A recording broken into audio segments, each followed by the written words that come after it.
පෙර බුදුවරු වැඩ වාසය කරපු කාලේ ඒ පෙර බුදුරජාණන් වහන්සේලාගේ අග්‍ර ශ්‍රාවකයන් වහන්සේලා බුදුරජාණන් වහන්සේ පිරිනිවන් පෑවට පස්සේද පිරිනිවන් පෑවේ බුදුරජාණන් වහන්සේ පිරිනිවන් පාන්න කලින්ද පිරිනිවන් පෑවේ කියන කාරණාව කල්පනා කරනවා. ආන්ගේ අදිෂ්ඨාන කරනකොට සාරිපුත්තයන් වහන්සේට වැටහෙනවා පෙර සියලුම බුදුරජාණන් වහන්සේලාගේ අග්‍ර ශ්‍රාවකයන් වහන්සේලා පිරිනිවන් පාලා තියෙන්නේ බුදුරජාණන් වහන්සේ පිරිනිවන් පාන කලින්. ඒ නිසා තීරණය කරනවා එහෙමනම් මටත් දැන් ආයු සංස්කාර අත්හරින්න කාලය හොඳයි. එහෙනම් ආයු සංස්කාර අත්හල යුතුයි කියලා සාරිපුත්තයන් වහන්සේ කල්පනා කරනවා. එහෙම කල්පනා කරලා සාරිපුත්තයන් වහන්සේ තමන්ගේ සංස්කාරයන් දිහා මනාව විමසලා තව දවස් 7ක් ආයු සංස්කාරයන් විමසනවා කියලා කියන ආයු සංස්කාරය. ආයු සංස්කාරයෙන් විමසනවා මට ජීවත් වෙන්න තව කොච්චර කල් ඉතුරු වෙලා තියෙනවද කියලා. එතකොට සාරිපුත්තයන් වහන්සේට වැටහෙනවා මට තව ජීවත් වෙන්න තියෙන්නේ දවස් 7ක් විතරයි කියලා.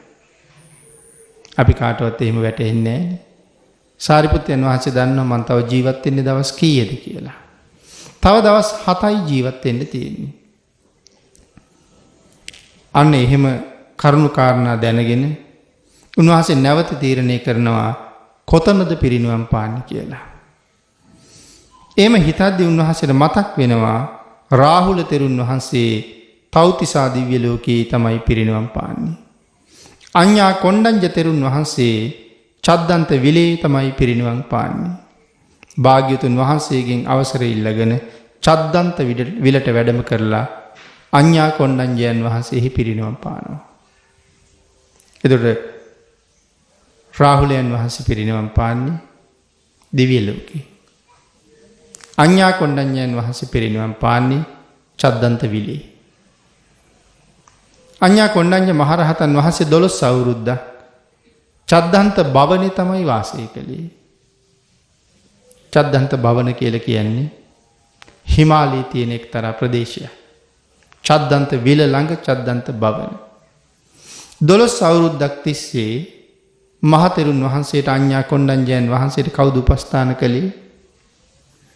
උන්වහන්සේට 12 අවුරුද්දක් උපස්ථාන කරන්නේ 이르දිමත් ඇත්තු. ඒ කියන්නේ උපෝසත කුලයේ සහ චද්දන්ත කුලයේ ඇත්තු තමයි උපස්ථාන කරන්නේ. ඉතින් ඒක බොහොම විචිත්‍ර විස්තරයක් අඤ්ඤා කොණ්ඩඤ්ඤයන් වහන්සේගේ චරිත කතාව පැහැදිලි කරන තැන සඳහන් කරලා තියෙනවා. 이르දිමත් ඇත්තු 8000ක් දවසින් දවස අද මගේ දවසයි හෙට ඔබේ දවසයි කියලා දවස් බෙදාගෙන තමයි උපස්ථාන කරන්නේ. හැබැයි බෙදාගත්තට මගේ දවසේදී මං තනියම නෙමෙයි අනික් අයත් මට උදව් කරනවා. ප්‍රධානියෙක් ඉන්න ඕන නිසායි බෙදාගෙන තියෙන්නේ. චද්දන්ත විලෙන් නෙළුම් අල ගෙනල්ලා දෙනවා. චද්දන්ත විලෙන් පැණි ගෙනල්ලා දෙනවා. මොකද මේ නෙළුම්පත් උඩ හුළඟට එන මල් රේණු රැඳිලා ඒවට පිනි බිඳු වැටිලා ඒ පිනි බිඳුයි මල් රේණුයි අවුවට පැහිලා පොක්කර මදු හැදෙනවා කියලා කියන්නේ. පොක්කර මදු කියලා කියන්නේ කුඩා මී පැණි. කුඩා මී පැණි කියලා කියන්නේ අපි මේ කාලේ කියන්නේ දඬුවැල් බෑමී කියලා. අංගේ දඬුවැල් මී පැණි තමයි මේ ලෝකේ රසම පැණි කියලා කියන්නේ. ඒ නිසා මේ නෙළුම් ගොටු වල හැදෙනවා. ඉතින් ඒවා මේ ඇත්තු අරන් ඇවිල්ලා රාතන් වහන්සේට පූජා කරනවා. නෙළුම් මලක දණ්ඩක් බෙර කඳක් වගේ කියලා කියන්නේ එහෙනම් නෙළුම් අලේකුත් ඒ වගේ ඇති. ඒවන් නෙළුම් අල ගලවලා ගෙනල්ලා පූජා කරනවා. පුවක් ගස් වාගේ විශාල උග්ගස් තියෙනවා. ඒ උග්ගස් ගෙනහිල්ලා ගල් උඩ තියලා තලනවා. තැලුවාම ඒ ගල දිගේම මේ උග්ගස් වල තියෙන පැණි ගලාගෙන යනවා. ඊළඟ මේ ගල් වල තියෙන පුංචි පුංචි වලවල් හැදිලා. ගල් වල එහෙමනේ තියෙන්නේ. ඒ වලවල් වල අර පැණි නතර වෙලා අවුවට පැහිලා ඒවා හකුරු බවට පත් වෙනවා. එතකොට උක්කකුරු ගෙනහිල්ලා මහතෙරුන් වහන්සේට පූජා කරනවා. ඕන තරම් කැලෑවේ පළතුරු තිබුණා. ඇත්ති තරම් ගෙනල්ලා දන් දෙනවා. උන්වහන්සේත් ආයු සංස්කාර කොච්චර තියෙනවද කියලා එක දවසක් බලහම දැන් ආයු සංස්කාර ඉවර වෙලා. ඉඳ භාග්‍යතුන් වහන්සේ ළඟට වඩින්න ඕනේ පිරිනිවන් පාන්න අවසර ගන්න. නමුත් මේ වෙලාවේ බුදුරජාණන් වහන්සේ ළඟ අලුතෙන් ශාසනයට එකතු වුණ ශ්‍රාවක ශ්‍රාවිකාවෝ ඉන්නවා. දැන් රහතන් වහන්සේට ගොඩාක් වයසයි. කොන්ද කුදු වෙලා දැන්. ඇඟ රැලි වැටිලා. ඇස් ඇතුළට ගිලිලා. රූපය ගොඩාක් විරූප වෙලා. නමුත් භාග්‍යතුන් වහන්සේ වැඩ ඉන්න තැන සියලු ශ්‍රාවක ශ්‍රාවිකාවෝ බුදුරජාණන් වහන්සේ දිහා බලාගෙන ඉන්නවා. නමුත් භාග්‍යතුන් වහන්සේ ඔවුන් දිහා බලාගෙන ඉන්න නිසා ධර්ම සභාවේ දුරගාවට අඤ්ඤා කොණ්ඩඤ්ඤයන් වහන්සේ වැඩියහම කතා කරනවා. එතකොට මේ අලුත් ශ්‍රාවක ශ්‍රාවිකාවෝ හැරිලා බලනවා විශේෂයෙන් දේශනාව නතර කරලා කතා කළේ කාටද කියලා. හැරිලා බලහම ඉන්නේ මහලු භික්ෂුවක්. එතකොට මේ අලුත් අයට හිතෙන්න පුළුවන් මේ තරම් විශේෂ අවධානය දිනා ගන්න මහල්ලා කවුද කියලා. සඳහන් කරනවා පින්නතින් එහෙම හිතක් පහළ වුණොත් එහෙම හිත පහළ වෙච්ච කෙනා අවීචයට යන්නේ කියලා. ආන් ඒ වගේ තැන් වලින් තමයි මේ ශාසනයේ මහා සංඝයා කවුද කියලා අඳුරගන්න තියෙන්නේ. වැරදි සිතුවිලි මාත්‍රයට අවීචිය උපද්දවනවා. අපේ පින්නතුන්ට මතක ඇති අර එක බ්‍රාහ්මණෙක් මහා කච්චායන මහරහතන් වහන්සේ දිහා බලලා සෝරිය සිටුවරේ රාගසිතක් නේ උපදවා ගත්තේ. ඉතින් රාගසිත ඇති වෙනවත් එක්කම අනේ මේ ස්වාමින් වහන්සේ මගේ බිරිඳ වුණා නම් කියලා හිතුනේ. පස්සේ හිතුණා උන්වහන්සේගේ ලස්සන මගේ බිරිඳට තිබුණා නම් කියලා. ඉතින් ওই සිතුවිලි දෙක හිතෙනකොටත් සිටුවරයා ස්ත්‍රියක් වෙලා ඉවරයි. මේ ජීවිතෙන් රහත් වෙන්න පින් තිබ්බ කෙනෙක් සෝරෙය කියන්නේ. ඉතින් එච්චර පුණ්‍ය මහිමයක් තිබුණ නිසා සෝරෙය බේරුණා මිසක් නැත්තම් සෝරෙය යන්න තිබෙන රේටමයි. පස්සේ කාලේ මහාන වෙලා ශාසනය වෙනුවෙන් ජීවිතේ පූජා කරලා කච්චායනයන් වහන්සේගෙන් සමාව අරගෙන රහත් වෙච්ච හින්දා බේරුණා. ඉතින් ඒ තරම් මේ ශාසනයේ මහ සංඝයා ගුණවත්. සංඝං සරණං ගච්ඡාමි කියලා කියන්නේ එවන් සංඝයා සරණ යනවා කියලයි. ඉතින් අඤ්ඤා කොණ්ඩඤ්ඤයන් වහන්සේ ඒ නිසා කල්පනා කරනවා මේ මිනිස්සු අපායට යවලා බෑනේ. දැන් මං කොහොමද භාග්‍යතුන් වහන්සේගෙන් සමාව ගන්නේ? ඒ නිසා දොර ළඟට ගිහිල්ලා උන්වහන්සේ කියනවා ස්වාමීනි භාග්‍යතුන් වහන්සේ මම කොණ්ඩඤ්ඤ. එහෙම කියලා පිරිස අතරින් එනවා. පිරිස අතරින් ඇවිල්ලා බුදුරජාණන් වහන්සේ ගාව දණින් වැටිලා බුදුරජාණන් වහන්සේගේ රන්වන් සිරිපතුල් දෙක සම්බාහනය කර උන්වහන්සේ ප්‍රකාශ කරනවා ස්වාමීනි මම කොණ්ඩඤ්ඤ වෙමි. ස්වාමීනි මම කොණ්ඩඤ්ඤ වෙමි. ස්වාමීනි මම කොණ්ඩඤ්ඤ වෙමි කියා නම කියනවා. අන්න එතකොට අර වාඩි වෙලා භාග්‍යතුන් වහන්සේ ළඟ ඉන්න අලුත් භික්ෂූන් අලුත් උපාසක උපාසිකාවෝ මොකද අහලා තියෙනවා ගෞතම බුද්ධ ශාසනයේ මුලින්ම ධර්මාවබෝධය ලැබලා ලෞතර බුදුරජාණන් වහන්සේ තරමට කෝටි ලක්ෂයක් සක්වලේ ප්‍රසිද්ධ වුණ මහා ශ්‍රාවකයා අඤ්ඤා කොණ්ඩඤ්ඤයි. එහෙනම් මේ ඉන්නේ ඒ කොණ්ඩඤ්ඤයන් වහන්සේද කියලා දෝත නලලට අරගෙන සාදු කියපු හැම කෙනෙක්ම දිව්‍ය ලෝකේ දොර අරගත්තා කියලා කියන්නේ. මේ නම සිහිපත් කරලා සාදු කියපු අයටත් දෙව්ලොව දොර ඇරුණා නම් මේ මහා සංඝයාගේ ගුණය කොයිතරම්ද? පිරිනිවන් පාන්න අවසර ඉල්ලුවා. කොහෙද පිරිනිවන් පාන්නේ කිව්වා. ස්වාමීනි චද්දන්ත භවනේමයි පිරිනිවන් පාන්නේ. බුදුරජාණන් වහන්සේ නිශ්ශබ්ද වුණාම උන්වහන්සේ ආපහු හැරුණා. ඒ කියන්නේ භාග්‍යතුන් වහන්සේ නොපෙනෙනකම් පිටිපස්සට යන්නේ. පිටිපස්සට යනකොට අර පිරිසනම් කෑ ගහලා ඇඬුවා කියලා කියනවා. මේ මහා ශ්‍රාවකයන් වහන්සේ ආයේ කවද්ද සංසාරෙ මුණ ගැහෙන්නේ? එහෙම දවසක් නෑ. මේ ශාසනයේ ධර්මය අවබෝධ කරපු පළවෙනි මහා පුරුෂයා සමුගන්නයි යන්නේ කියලා දරාගන්න බැරුව ගියා. නමුත් කෙරවලට ගිහිල්ලා ඒ අයට අනිත්‍ය මෙනෙහි කරලා පණිවිඩයක් කියලා උන්වහන්සේ වඩිනවා. ආයු සංස්කාර ඉවර වෙලානේ තියෙන්නේ. හෙට දවසේ උන්වහන්සේට උපස්ථාන කරන්න නියමිත වෙච්ච ඇතෙක් ඉන්නවා. ඇතා උණු පැන් ටික සකස් කරලා තියලා දැහැටි දඬු ටික ගෙනල්ලා තියලා සියල් සකස් කරලා තියලා බලාගෙන ඉන්නවා වෙනදා මේ වෙලාවට වඩිනවා. අද ඇයි තාම නැත්තේ? මහතෙරුන් වහන්සේ තාමත් නැහැ. එතා තාමත් බලාගෙන ඉන්නවා. අසනීපයක් වද්ද බලාගෙන ඉඳලා මේ මහා හස්ති රාජයා යනවා උන්වහන්සේ වැඩ ඉන්න කුටිය ළඟට. ගිහලා බලහම හස්තියට ඡායාවට වගේ පේනවා ඈත ඉන්නවා වගේ. ඇතුලේ ඉන්නවා වගේ පේනවා. තව ටිකක් බලාගෙන හිටියා. නමුත් කිසි හැලහොල්මනක් නැහැ. ඊට පස්සේ හොඳින් චිත්තක් දොර තල්ලු කරලා බැලුවා. ආන් එතකොට තේරෙනවා මහතෙරුන් වහන්සේ වැඩ ඉන්නවා. නමුත් පිරිනිවන් පාලා කියලා. මොකද තමන්ගේ හොඬය ලං කරනවා මහතෙරුන් වහන්සේගේ නාස් කුහරේ ගාවටම. හුස්ම වැටෙනවද කියලා බලනවා.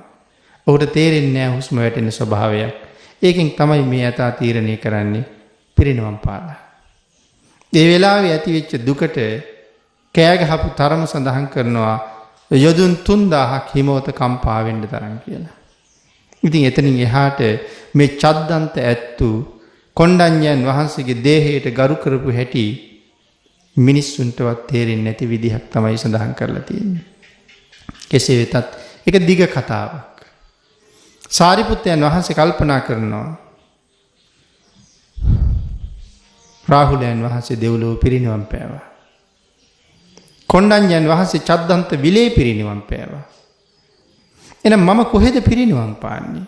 කොහාටද පිරිනිවන් පාන්න යන්නේ? උන්වහන්සේට කල්පනා වෙනවා මගේ අම්මා තාම මිත්‍යා දෘෂ්ටිකයි. අම්මා තාම මිත්‍යා දෘෂ්ටිකයි. දරුවෝ 7 දෙනෙකුගේ අම්මා. පුතාලා 4 දෙනයි. සාරිපුත්තයන් වහන්සේ, කදිරවණිය රේවතයන් වහන්සේ, චුන්ද සමනුද්දේශයන් වහන්සේ මේ ආදි වශයෙන් පුතු 4 දෙනෙක් ඉන්නවා. පුතු 4 දෙනාම රහත් වෙලා. චාලා උපචාලා සීසුපචාලා කියලා දුවල 3 දෙනෙක් ඉන්නවා ඒ අම්මට. දුවල 3 දෙනාම මේ ශාසනයේ රහතන් වහන්සේලා. නමුත් අම්මා තාම මිත්‍යා දෘෂ්ටිකයි. උන්වහන්සේ කල්පනා කරනවා මගේ අම්මා මිත්‍යා දෘෂ්ටියෙන් මුදවන්න ඕනේ. එහෙම නැත්නම් මිනිස්සු කියයි මේ තරම් ලෝක සත්වයාට පිහිට වෙච්ච සාරිපුත්තයන් වහන්සේ එක දේශනාවකින් අසංඛ්‍ය ගණන් සත්වයන්ට නිවන් අවබෝධ කෙරෙව්වා. එවන් වූ රහතු සාරිපුත්තයන් වහන්සේ තමන්ගේ අම්මා නිවනට යවුවේ නැතුවම පිරිනිවන් පෑවා.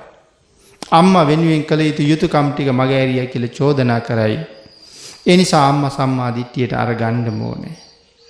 මගේ අම්මා සම්මා දිට්ඨික භාවයට පත්කරන්න කාටද පුළුවන් කියලා කල්පනා කළා. උන්වහන්සේට වැටහෙනවා වෙන කාටවත් බෑ. මගෙන්ම බණපදයක් අහලම තමයි ඇය සම්මා දිට්ඨියටපත් වෙනවා නම් පත් වෙන්නේ. ඒ නිසා තීරණය කළා එහෙනම් මට පිරිනිවන් පාන්න වෙන්නේ නාලක ගමේ උපන් ගෙදරමයි. ඒ නිසා මං උපන් කුටිය ඇතුළෙම පිරිනිවන් පානවා. භාග්‍යතුන් වහන්සේගේ අවසරය අරගෙන නාලක ගමට යනවා කියලා. ආන් එහෙම තීරණය කරලා උන්වහන්සේ බුදුරජාණන් වහන්සේ හොයාගෙන යනවා. මේ ශාසනයේ මේ රහතන් වහන්සේලාගේ විශිෂ්ටත්වය කතා කරලා ඉවර කරන්න බෑ පින්නතුනි. තමන් අරහත්ත්වයටපත් වෙලා මව වෙනුවෙන් කළ යුතු යුතුයකම අන්තිම වතාවටත් කරලා යන්නයි මේ ලෑස්ති වෙන්නේ. ඒ නිසා උන්වහන්සේ බුදුරජාණන් වහන්සේ ගාවට ගිහිල්ලා භාග්‍යතුන් වහන්සේගෙන් අවසරය ඉල්ලනවා. ස්වාමීනි භාග්‍යතුන් වහන්සේ පිරිනිවන් පාන්න අවසරයි කියලා. බුදුරජාණන් වහන්සේගෙන් පරිනිර්වාණයට අවසර ඉල්ලහම අපේ බුදුරජාණන් වහන්සේ උන්වහන්සේගෙන් අහනවා සාරිපුත්ත කොහෙදද පිරිනිවන් පාන්නේ? උන්වහන්සේ සඳහන් කරනවා ස්වාමීනි මම නාලක ගමට වඩින්න තීරණය කළා. උපන් ගෙදර උපන් කුටියේ පිරිනිවන් පානවා. භාග්‍යතුන් වහන්සේ හා කියන්නෙත් නැහැ. භාග්‍යතුන් වහන්සේ එපා කියන්නෙත් නැහැ. සාරිපුත්තයන් වහන්සේ නිසා දෙව්ලොව ගියපු ප්‍රමාණයේ සීමාවක් නැහැ. සාරිපුත්තයන් වහන්සේ නිසා නිවනට ගියපු ප්‍රමාණයේ සීමාවක් නැහැ. සාරිපුත්තයන් වහන්සේ මගඵල ලබලා දුන්න ප්‍රමාණයේ සීමාවක් නැහැ. ඒ තරම් ලෝක සත්වයාට පිහිට වෙච්ච මේ මහා කල්යාණ මිත්‍රයා තමන්ගේ අම්මට පිහිට නොවි පිරිනිවන් පෑවොත් අනිවාර්යෙන් මිනිසුන් වහන්සේට චෝදනා කරයි. චෝදනා කරලා පව් සිද්ධ කරගනී. ඒ නිසාමයි මිනිස්සුන්ට එහෙමවත් පවක් සිද්ධ නොවෙන්න මේ කාර්යය අවසන් කරන්න ඕනේ. එහෙම තීරණය කරලා භාග්‍යතුන් වහන්සේ සමග භාග්‍යතුන් වහන්සේට කතා කරන්න ගියහම සාරිපුත්තයන් වහන්සේ විශේෂයෙන් ලෞතර බුදුරජාණන් වහන්සේට මතක් කරනවා. සාරිපුත්තයන් වහන්සේ මිත්‍යා දෘෂ්ටියෙන් වැරදි සිතුවිලි ඇතිවීමත් පුළුවන් තරම් වළක්වන්න උත්සාහ කරලා හැම වෙලාවෙම කටයුතු කරපු කෙනෙක්. ලෝකයට මිත්‍යා දෘෂ්ටියක් පහළ වෙන්න දුන්නෙම නැහැ. පින්නතර මේ කාරණාව ඉස්සරහදී අපට මනාව පැහැදිලි කරන අට කතාවේ සාරිපුත්තයන් වහන්සේ කොහොමද මිනිස්සුන්ට පිහිට වෙන්න මිස් චිත්ත සංතානය තුළ මිත්‍යා දෘෂ්ටිය නැතිකරන්න උන්වහන්සේ කටයුතු කරලා තියෙන්නේ කියලා. දැන් නම් සාරිපුත්තයන් වහන්සේ බොහෝම දුර්වල වෙලා. භාග්‍යතුන් වහන්සේ සමග බොහෝම දුර්වල වෙලා වඩින ගිලන් භික්ෂූන් වහන්සේලා සමග ගිලන් උපස්ථායකයන් සමග ඒ අයට උදව් කරමින් තමයි සාරිපුත්තයන් වහන්සේ පෙර කටයුතු කළේ. මොකද ඇත්තු ගණනාවක කාය ශක්තිය තියෙන මේ මහා පුරුෂයන් වහන්සේ දැන් ඉතින් දුර්වලයි, කායික ශක්තියෙන් දුර්වලයි. නමුත් තමන් වහන්සේගේ හැකියාව තිබුණ කාලේ අර්ථයෙන් ධර්මයෙන් ලෝකයා සුවපත් කළා විතරක් නෙමෙයි, ගිලන් වෙච්ච භික්ෂූන් වහන්සේලාට සාරිපුත්තයන් වහන්සේ තමන් වහන්සේගේ අතින් මොන තරම් උපස්ථාන කරලා තියෙනවද? කොයි තරම් ගිලන් භික්ෂූන් රැක බලාගෙන තියෙනවද? අපිට තේරෙන්නේ නැහැ නේ පින්නතුනි මෙවන් මහ ශ්‍රාවකෙක් කටයුතු කරපු හැටි. මේ ලෝකේ යමක් ටිකක් ඉගෙන ගත්ත කෙනෙක් ඒ තැනට ආපුවහම තියෙන මාන්නයක තරම, තමන් ගැන හිතාගෙන ඉන්න හැටි, අත්තුක්කංශනය පරවම්බනය කියන කාරණාවෙන් කිලුටු වෙලා ඉන්න තරම්. නමුත් බුදුරජාණන් වහන්සේට විතරක් දෙවෙනි වෙච්ච මේ මහ ශ්‍රාවකයන් වහන්සේ කොයි වගේද කියන කාරණාව හොඳටම පැහැදිලි කරන්නේ සාරිපුත්ත සීහනාද සූත්‍රයේ. එක තැනක සඳහන් කරනවා ස්වාමීනි භාග්‍යතුන් වහන්සේ මම නිකන් සැඬල් කොළුවෙක් වගේ කියලා. ස්වාමීනි මට තියෙන්නේ නිකන් මේ අමු මස් පුරවහම බටකොළ පෙට්ටියකට ඒ මස් වලින් හැලෙන දියර බටකොළ පෙට්ටිය පුරාම වැක්කිරෙනවා. මට තියෙන්නේ බටකොළ පෙට්ටියක් වගේ ඇඟක්. මේ ශරීරයේ ඇතුලේ තියෙන අපද්‍රව්‍ය දොරවල් 9කින් හැම වෙලාවෙම එළියට ගලනවා. මේ තරම් අසුචි පිරුණු කයක් දරාගෙන ස්වාමීනි මම මොකට අහංකාර වෙන්නද කියලා අහන්නේ. ඒ භික්ෂුවක් උන්වහන්සේට චෝදනා කළානේ හරි අහංකාරයි කියලා. ඉතින් ඒ වගේ කෙනෙක් සාරිපුත්තයන් වහන්සේ කියලා කියන්නේ. සාරිපුත්තයන් වහන්සේ දැන් සූදානම් වෙනවා බුදුරජාණන් වහන්සේ ගාවට වඩින්න. ඊට අමතරව යම් කෙනෙක් ගිලන් වෙලා හරි තමන්ගේ කුටියාවට අතුගා ගන්න බැරි නම්, වැසිකිලි කැසිකිලි සෝද ගන්න බැරි නම්, ජලය ගෙනත් තියා ගන්න බැරි නම් මේ හැම දෙයක්ම සාරිපුත්තයන් වහන්සේ තමයි කළේ.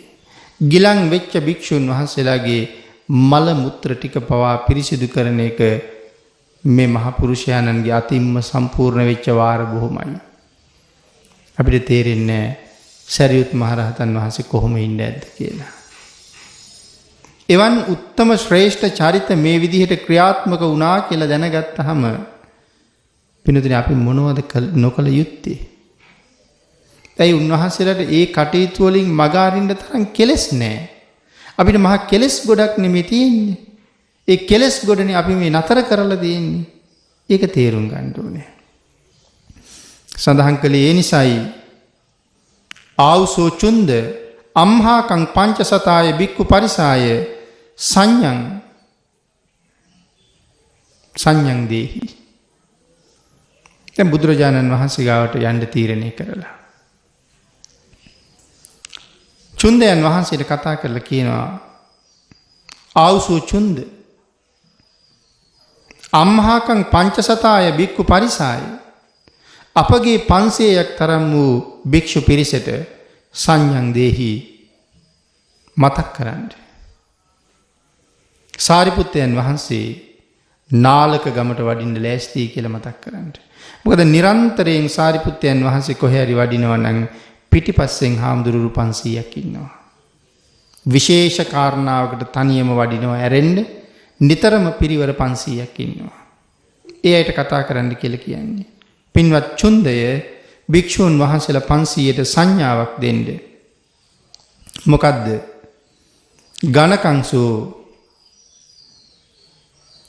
සඳහන් කරනවා ඇවැත්නි නැත්නම් ආයුෂ්මතුනි පාත්‍රාසිවුරු ගනි ධර්මසේනාධිපතින්ගේ නාලක ග්‍රාමයට යන්න උන්වහන්සේ කැමති ආන් ඒ වගේ පණිවිඩයක් දෙන්න කියලා කියනවා. තෙරුන් වහන්සේත් ගිහිල්ලා ඒ 500ක් භික්ෂුන් වහන්සේලාට සාරිපුත්තයන් වහන්සේගේ පණිවිඩය දන්වනවා. සාරිපුත්තයන් වහන්සේ පිරිවර 500ක් භික්ෂුන් වහන්සේලාට පණිවිඩය යවලා ඒ භික්ෂුන් වහන්සේලා සේනාසන තැන්පත් කරලා පින්නතනේ කියන්නේ සේනාසන තැන්පත් කරලා කියන්නේ මේ වැඩ හිටපු ස්ථානයෙන් නිකම්ම යන්නේ නැහැ කියන එකයි. දැන් මේ ස්ථානෙට ආයෙ එන්න නෙමෙයි මේ යන්නේ. සදහටම මේ කුටි සෙනසුන් අත්හැරලා සාරිපුත්තයන් වහන්සේ පිටත් වෙන්නේ. පරිවාර භික්ෂුන් වහන්සේලා නම් ආපහු වඩින්න පුළුවන්. නමුත් සෙනසුනෙන් යනකොට ඔය නිකම්ම යන්නේ නැහැ. ඒකට ඉතින් කරුණු ගොඩක් තියෙනවා. කවදාවත් ආයෙ සෙනසුනට එන්න වෙයිද දන්නෙත් නැහැනේ. ජීවිතේ තරම් අස්තිරයිනේ. දැන් අපි නම් නැගිටලා අපේ කාමරෙන් එළියට බහලා යනකොට සමහරට නිදාගත්ත තැන ඇඳ අවුල් වෙච්ච හැටි අවුල් වෙලාමයි. කොන්ටේ බිම වැටිච්ච එක කොට්ටේ බිමමයි. නොඑක් ඇදපු දේවල් රෙදි පෙරෙදි ඇඳලා ගලවලා දාපු අයවා ඒ තැන්වල මුළු වල අපි ආයෙ ලෑස්ති වෙලා දොර වහලා ආයෙ පිටත් වෙනවා. මේ උතුම් භික්ෂුන් වහන්සේලා කවදාවත් එහෙම යන්නේ නැහැ. සතපිච්ච ඇඳ සකසලා මේ බෙඩ්ෂීට් ආදී ඒවත් සියල්ල නමලා තියලා කොට්ට පැදුරු නිසි පරිදි අකුලලා තියලා තමන් පරිහරණය කරපු උපකරණ එළියෙන් තිබිය යුතු දේවල් එළියෙන් තියලා ඇතුලේ අහුරලා තිබිය යුතු දේවල් අහුරලා තියලා මේ හැම එකක්ම පිළිවෙලට තියලා වැසිකිළිය කැසිකිළිය පවා මනාව සෝදලා මම නැති තාක්කල් පැමිණෙන යම් කෙනෙකුට අය අමුතුවෙන් මේක සකසන්න දෙයක් නැහැ. ආපු ගමන් පරිහරණය කරන්නයි තියෙන්නේ. එතකොට තමයි හිටපු කෙනා පිළිබඳව ආගන්තුකයට පැහැදීමක් ඇති වෙන්නේ. ඒ වගේ මේ භික්ෂුන් වහන්සේලා සියල්ල නිමා කරලා යන්නේ. ඒකයි කියන්නේ සෙනසුන් පනවනවා කියලා. මේ ශාසනයේ සෙනසුන් පනවන්න අතර අග්‍රස්ථානයේ තිබුණා එක භික්ෂුන් වහන්සේ නමකට. සෙනසුන් පනවන්න අතර අග්‍රස්ථානයේ ඒ දබ්බමල්ල පුත්ත මහරහතන් වහන්සේ තමයි ඒ අග්‍රස්ථානයේ දරන්නේ. පින්නතුනි මොකද්ද මේ ඉඳ ගන්න ආසන ටික පනවන්න අග්‍රස්ථානයක් මොකටද කියලා අපිට හිතෙන්නේ. නමුත් ඒ වගේ අපිට නොතේරෙන කරුණු ගොඩක් තියෙනවා. දබ්බමල්ල පුත්තයන් වහන්සේ අසුන් පනවනකොට භාවනා කරන හාමුදුරුවන්ට ආසන පනවනකොට භාවනා කරන හාමුදුරුවන්ට එක දිගට ආසන පනවනවා. එතන ඉන්නේ භාවනා කරන හාමුදුරුවරුමයි. ධර්මදරයන්ට ආසන පනවනකොට ධර්මදරයෝ එක දිගට ආසන පනවනවා. ධර්මදරයන් අතර භාවනා කරන අයත් නැහැ. භාවනා කරන අය අතර ධර්මදරයන්ට ආසන පනවලත් නැහැ. භාවනා කරන්නන්ට වෙනම අසුන් පැනෙව්වා. ධර්මදරයන්ට වෙනම ආසන පනවනවා. විනයදරයන්ට වෙනම ආසන පනවනවා. සතර මහා තෙරුවරුන්ට වෙනම පනවනවා. අග්‍රශ්‍රාවකයන්ට වෙනම ආසුන් පනවනවා. මේ වාගේ එක එක ජාතියේ භික්ෂුන් වහන්සේලාට දුතාංගධාරීන්ට වෙනම ආසුන් පනවනවා. 이르දිපන්තයන්ට වෙනම ආසුන් පනවනවා. ඉතින් ඒ නිසා හරීම පිළිවෙලයි දබ්බමල්ල පුත්තයන් වහන්සේගේ ආසුන් පැනවීම. ඒ නිසා තමයි ආසන පනවන භික්ෂුන් වහන්සේලා අතර අග්‍රස්ථානයේ උන්වහන්සේට හිමි වෙලා තියෙන්නේ. අන්න ඒ වාගේ මේ භික්ෂුන් වහන්සේලා තුල මහ පුදුමාකාර පිළිවෙලක් තිබුණා. මුළු සම්බුද්ධ ශාසනයේ පුරාම මේ පිළිවෙල රැඳිලා තියෙනවා.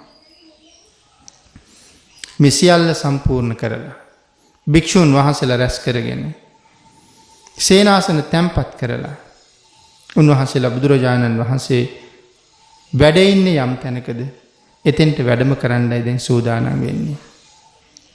සියලු දෙනා වහන්සේම සාරිපුත්තයන් වහන්සේත් එක්ක භාග්‍යතුන් වහන්සේ හොයාගෙන වැඩම කරලා. මොකද මේ කාලේ භාග්‍යතුන් වහන්සේ වැඩ ඉන්නේ සවැත් නුවර ජේතවනාරාමයේ. ජේතවනාරාමයට වැඩම කරලා ලෞතර බුදුරජාණන් වහන්සේට කතා කරනවා. ස්වාමීනි භාග්‍යතුන් වහන්සේ පිරිනිවන් පාන්න කාලය ලැබිලා. විශේෂයෙන් සඳහන් කරනවා මේ සේනාසන මනාව තැන්පත් කරලා තියලා කුටියෙන් එළියට ගිහිල්ලා භාග්‍යතුන් වහන්සේ බැලුවා වගේම සාරිපුත්තයන් වහන්සේත් ප්‍රතිවේක්ෂා කරලා සඳහන් කරනවා දැන් මේ මාගේ බැල්මක් තියෙනවා නම් දැකීමක් තියෙනවා නම් මේ අන්තිම දර්ශනයයි නැවත පැමිණීමක් නැහැ. ඒ කියන්නේ නුවණින් ප්‍රතිවේක්ෂා කරනවා මේ දැන් මෙච්චර කල් වාසය කරපු තැන නැවත ආයේ කවදාවත් සංසාරේ මම මෙතෙන්ට එන්නේ නැහැ.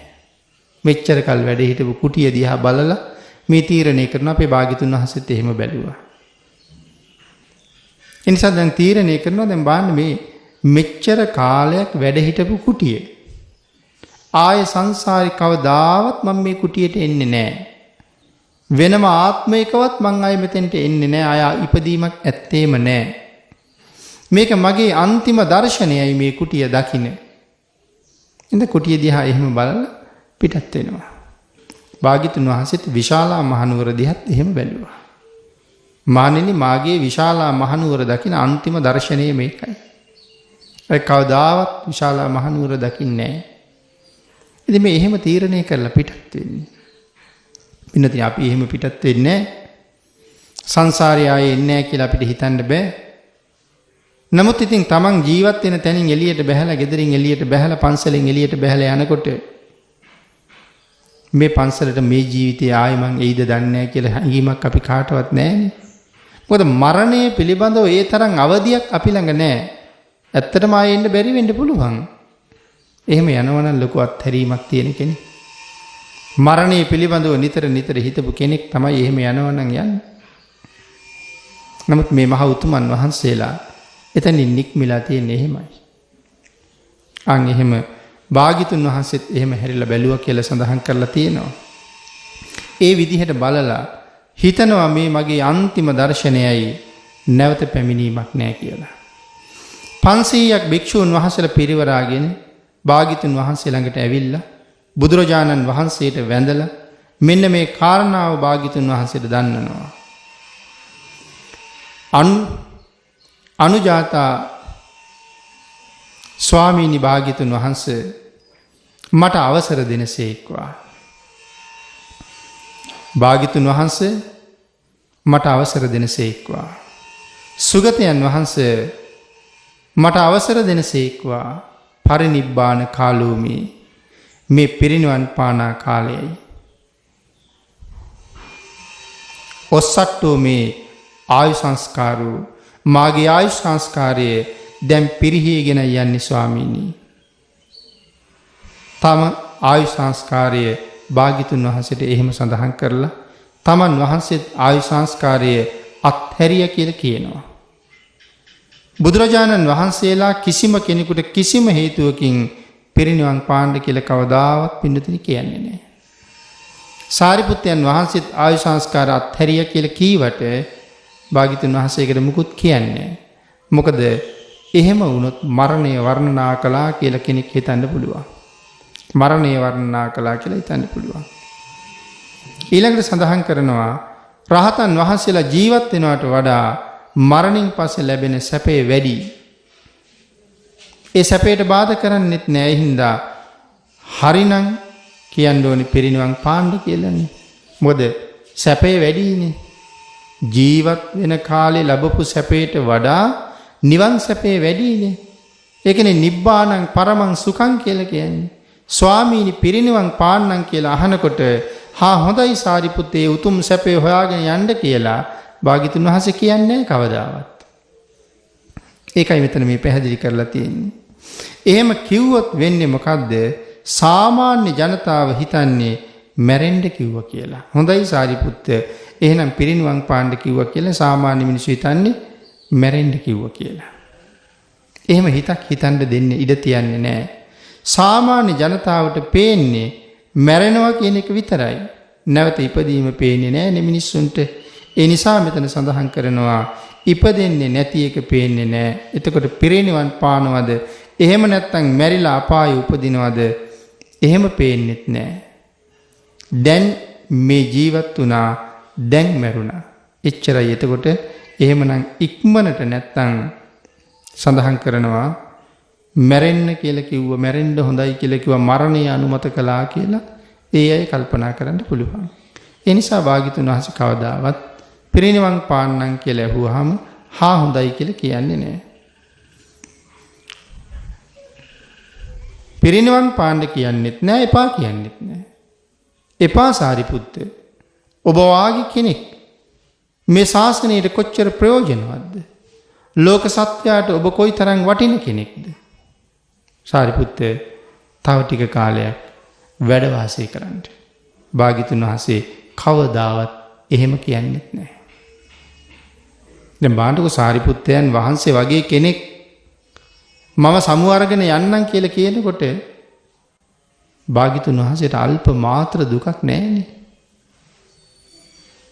ඉතින් අපිට තේරෙන්නේ නැහැ සාරිපුත්තයන් වහන්සේ ගැන. හොඳට ඉගෙන කියාගත්ත අපේ දරුවෙක් අපෙන් වෙන් වෙලා යන්නම් කියලා කියනකොට තියෙන දුක, අඬන තරම්, මරුණහම තියෙන වේදනාව. දැන් ඒ වගේ කෙනෙක්ද සාරිපුත්තයන් වහන්සේ? උන්වහන්සේ දිහා බලලා කෙනෙක් වැන්දොත් වැඳපු කෙනාටත් දිව්‍ය ලෝකේ දොර ඇරෙනවා. ඒ තරම් ගුණය. මේ ශාසනයේ මහා ප්‍රඥාවන්තයා සදහටම ශාසනයෙන් සමුගන්න හදන්නේ. ලෞතර බුදුරජාණන් වහන්සේගේ ප්‍රථම ශ්‍රාවකයා සදහටම උන්වහන්සේගෙන් සමුගන්න හදන්නේ. කවදාවත් කියන්නේ නැහැ සාරිපුත්ත එපා. මේ ශාසනයට ඔබ තා වටිනවා. මම ජීවත් වෙන කල්වත් වැඩ ඉන්න කියලා කවදාවත්ම කියන්නේ නැහැ. ඒ නිසා සඳහන් කරනවා සාරිපුත්ත පිරිනිවන් පාන්න කියන්නෙත් නැහැ. සාරිපුත්ත පිරිනිවන් පාන්න එපා කියන්නෙත් නැහැ. හැබැයි අහනවා සාරිපුත්ත කොහෙදිද පිරිනිවන් පාන්නේ? භාග්‍යතුන් වහන්සේ කොහෙදිද පිරිනිවන් පාන්නේ කියලා ඇහුවාම සාරිපුත්තයන් වහන්සේ සඳහන් කරනවා පිරිනිවන් පාන්නේ කොහෙද කියලා. උන්වහන්සේ සඳහන් කරනවා ස්වාමීනි මගදේසු නාලක ගාමේ ජාතෝ වර. ස්වාමීනි මගද දේශයේ නාලක ග්‍රාමයේ මම ඉපදුන ගෙදර ඉපදුන කුටියේ අත්තානං පරිනිබ්බස්සී. ස්වාමීනි ඒ කුටියේ මම පිරිනිවන් පානවා. එහෙම සඳහන් කරනවා. එහෙම සඳහන් කරාම ලෞතර බුදුරජාණන් වහන්සේ කියනවා යස්සදානිත්වර සාරිපුත්ත කාලං මඤ්ඤසි. එහෙනම් සාරිපුත්තය ඒ පරිනිර්වාණයට කාලය ඔබම දැනගන්න කියලා. ඔබේ පිරිනිවනට කාලය ඔබම දැනගන්න කියලා භාග්‍යතුන් වහන්සේ සඳහන් කරනවා. ඊට පස්සේ භාග්‍යතුන් වහන්සේ නැවත සඳහන් කරනවා සාරිපුත්ත පිරිනිවන් පාන්න කලින් මේ භික්ෂූන් වහන්සේලාට ධර්ම දේශනාවක් කරන්න. ඔබ පිරිනිවන් පාන්න කලින් ධර්ම දේශනාවක් කරලම පිරිනිවන් පාන්න කියලා කියනවා. ඒක සඳහන් කරලා තියෙන භාග්‍යතුන් වහන්සේ ඉදා මේ පනේත ජෙට්ට කනිට්ට බාතිකානං තාදිස්ස බික්කුණෝ දස්සනං දුල්ලබං භවිස්සති. දැන් මෙතෙන් පටන් ඔබේ ජේෂ්ඨ වූත් කනිෂ්ඨ වූත් සහෝදරයන්ට ඔබ වැනි භික්ෂූන් වහන්සේ නම ආයෙ දකින්න වෙන්නේ නැහැ. ඒක අතිශය දුර්ලභයි. ඒ නිසා දේශේ හීනේසං ධම්මං ඔවුන්ට ධර්ම දේශනා කරන්න කියලා භාග්‍යතුන් වහන්සේ සාරිපුත්තයන් වහන්සේට ආරාධනාවක් කරනවා. සාරිපුත්තය ඔබේ කනිෂ්ඨ සහෝදරයන්ටත් ඔබේ ජේෂ්ඨ සහෝදරයන්ටත් සාරිපුත්තයන් වහන්සේ වගේ කෙනෙක් නැත්නම් ඔබ වහන්සේ වගේ ඔබ වගේ කෙනෙක් අය මේ බුද්ධ ශාසනය කවදාවත් දකින්න හම්බ වෙන්නේ නැහැ. ඒ නිසා අන්තිම වතාවටත් මේ සහෝදර පිරිස වෙනුවෙන් ධර්ම දේශනාවක් කරන්න කියලායි කියන්නේ. ඒක භාග්‍යතුන් වහන්සේගේ ආරාධනාව. සාරිපුත්තයන් වහන්සේ දන්නවා මේ ආරාධනාව කරන්නේ වෙන එකකට නෙමෙයි. මේ ශාසනයේ මහා ප්‍රඥාවන්තයා කියන එක දෙවියන් බඹුන් අතර පවා ප්‍රසිද්ධයි. නමුත් සාරිපුත්තයන් වහන්සේට 이르දි ප්‍රාතිහාර්ය දක්වන්න පුළුවන් කියලා මේ වෙනකන් උන්වහන්සේ කොහෙවත් පෙන්නලා නැහැ. ඒ නිසා මෙහෙමම පිරිනිවන් පෑවොත් උන්වහන්සේ කොයිතරම් දක්ෂ වුණත්, උන්වහන්සේ මේ ශාසනයේ කොයිතරම් ප්‍රඥාවන්ත වුණත්, ධර්මසේනාධිපති වුණත් උන්වහන්සේට 이르දි පාන්න පුළුවන්කම තිබුණේ නැණි කියලා පස්සේ කාලේ කියයි. පින්නතුනි ඔබටත් මටත් එහෙමනම් කියන්න වෙනවා සරියුත් හාමුදුරන්ට 이르දි පාන්න බැරි වුණානි කියලා. අපිට ඇති වෙන ආන්ගේ වැරදි අදහස නැති කරවන්න තමයි ලෞතුරා බුදුරජාණන් වහන්සේ මේ ආරාධනාව කරන්නේ.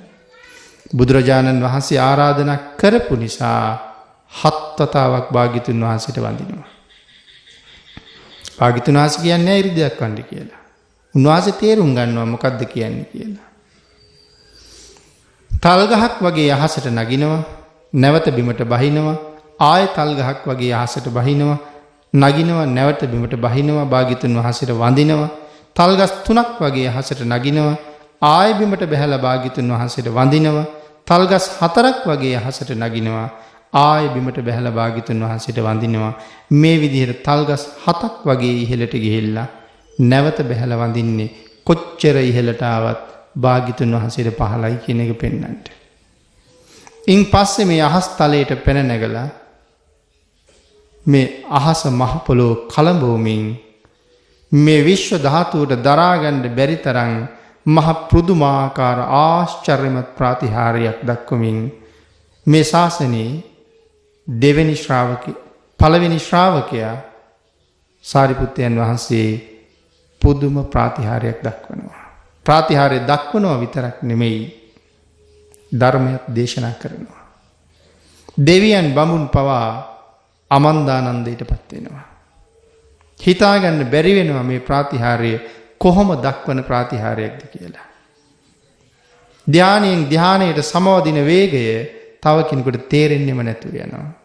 මේ සියලු ප්‍රාතිහාර්ය දක්වමින් මෙතෙක් කල සැඟවිලා තිබිච්ච ශක්තිය ප්‍රදර්ශනය කරලා ධර්ම දේශනාව කරලා භාග්‍යතුන් වහන්සේට වැඳහම බුදුරජාණන් වහන්සේ අහනවා සාරිපුත්ත ඔය ප්‍රාතිහාර්යයට කියන නම මොකක්ද කියලා.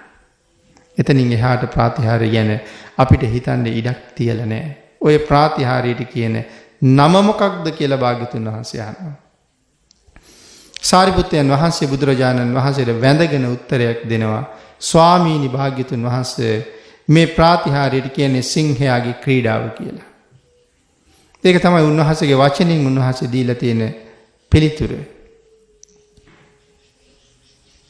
ඒ කාරණාවෙන් තේරෙන්නේ මේ තරම් ජේෂ්ඨ වූත්, මේ තරම් ශ්‍රේෂ්ඨ වූත්, මේ තරම් ප්‍රාතිහාර්ය දක්වන්න පුළුවන් වූත් මේ ශාසනයේ තවත් මහා කේසර සිංහෙක් තමන්ගේ හැකියාව කවදාවත් ප්‍රදර්ශනය නොකළ බවයි.